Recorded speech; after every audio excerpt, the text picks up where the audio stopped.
Well, Steve, welcome to Belmore. Firstly, joining Canterbury, how did it come about and why the Bulldogs? Well, it came all about from a meeting with Trent. He came over to the All Blacks and spent some time with us, and hadn't been long after he had just finished with Manly, and struck up a good relationship. He rang me when he got the job and said, "Will I come and help?" So, it was something that I felt I could do and help him maybe make a difference. You arrive here for 10 days, mate. What's the purpose of you being here at the moment? To get an understanding of, look, I don't come from a league background, so get an understanding of the club and how it runs, and particularly the high performance side of it this trip. What's needed, seeing the coaches in their arena doing their job. It's easy to talk about something, but then when you're under the pressure of having to deliver it, do I do it differently? Am I the same person?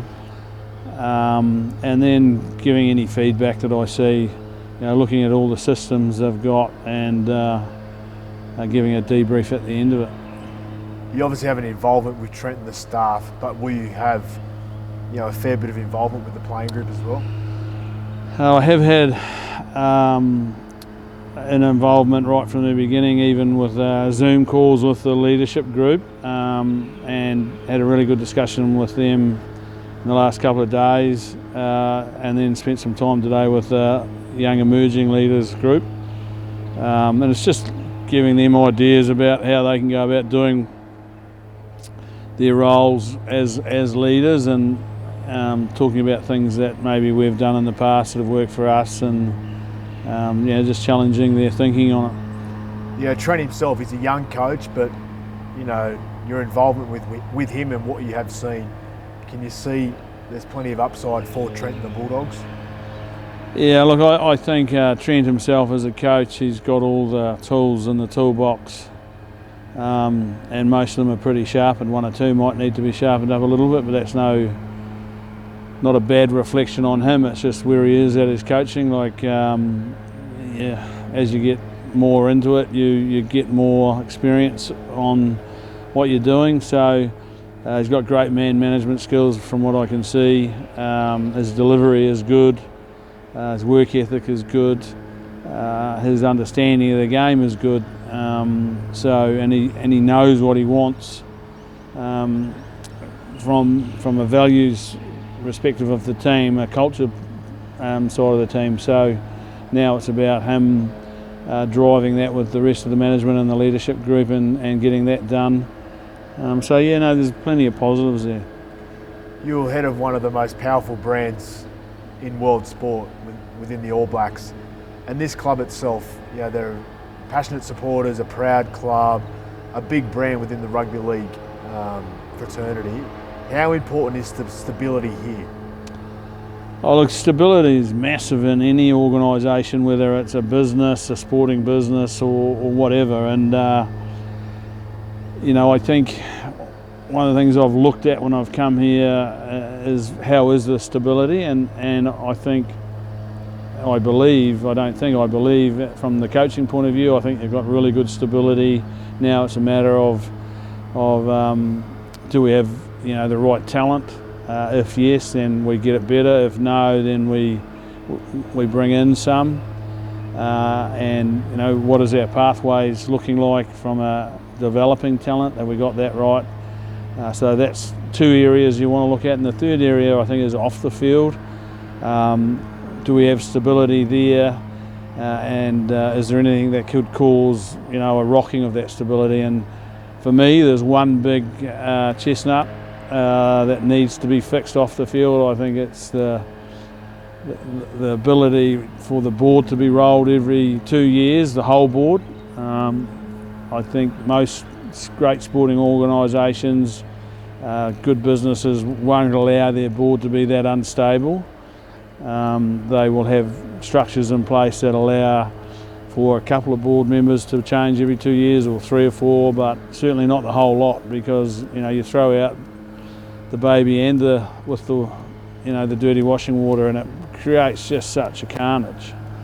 So I think if the club could get a change in their constitution, which will require the fans to let that happen, and that'll take some trust from the fans, but I'm sure if they do that, then they'll get a board that will make decisions wholly based on what is right for the club as opposed to what is right for their survival. And that's not a reflection on the board, that's just human nature. So I think the fans have got a responsibility there to allow that constitution to be changed, and the board has got the responsibility to try and seek that change. The other thing I've seen from the fans, and I've read about the fans, and it got reinforced on Monday at the game, like just how passionate they are and how much they care, and you don't want that to change either. But you don't want it to create an instability. So yeah, I might get shot by the fans for saying that, but I just firmly believe that's so important. Success is big, and everyone wants immediate success, but how important is that to have that across the whole of the business? It's massive, but we've got to understand what is success. If you don't win the grand final, have we all failed? If we're not the winners? And you can't say that's true. People haven't failed just because they won the grand final. I think success is what are you trying to achieve at the moment in your part of your history of the club at this moment. What are we trying to achieve? And at the moment, we're at the bottom of the table, and we're trying to get better as a footy team, and we're trying to improve our players. And are we seeing that? Yes, I think we are. I think from what I've seen from the beginning of the season to this point, granted some of it's only been on TV, I've seen a big improvement in skill level, what appears to be better game understanding, clarity of their roles, to the point where on Monday they knocked over a team that's pretty high up in the competition. So if they can do that with consistency, then they're going to be a team that's going to rapidly climb up the ladder. But that takes time, because it's all about understanding, and they're a young team, how to prepare properly and how to do that with consistent preparation week in, week out. You're a very successful player yourself, and you came from probably one of the most successful clubs, and that was something I would imagine, knowing Craig, that they've driven with an iron fist, that preparation is so important, and it becomes the norm, and then you get consistency. So I think there has been success. Yes, we want to see more, so do they. I think fans have to understand if the people that go on that pitch, they want to be successful. They're just learning how at the moment. You were here in the lead into the Dragons game, Steve, and you watched the Dragons game. You sit here now. What did you like about that performance? Well, what I liked was just the simplicity of what they were doing. And it wasn't simple, but it looked simple because they're doing it really well. Everybody had a clarity of what their role was, and they just went out and did it. And that comes from the week's preparation. And I thought the week's preparation, I got here late in the week. It was a Monday game, so it's sort of like enough of it to see that the preparation that went on was pretty good.